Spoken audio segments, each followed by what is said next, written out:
সেদিনকে সন্ধেবেলাতে বাবানের জন্মদিনের প্রিপারেশন চলছিল, ও কিছুতেই আমাদেরকে গোছাতে দিচ্ছিল না।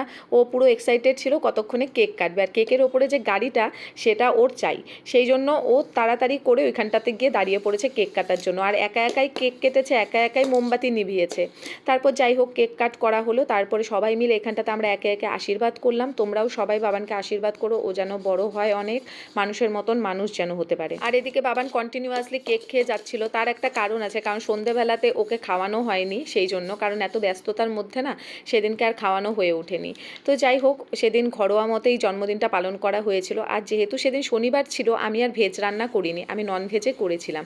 তো কি আর করা যাবে, বছরে একটা দিনই তো জন্মদিন হয়, তাই ভাবলাম আর নিরামিষ মেনু করব না, সব কিছু আমিষই করব। এখন বাবানের কাছ থেকে কেকটা সরিয়ে নিতে হবে আর সবাইকে কেক দিতে হবে, তার সাথে কোল্ড ড্রিঙ্কস আর যে পিজাগুলো আমি বানিয়েছিলাম সেগুলো। আর রাতের বেলায় ডিনারে ছিল আমার হাতের বানানো চিকেন আর চিকেন বিরিয়ানি। দেখা হবে নেক্সট ব্লগে, টাটা।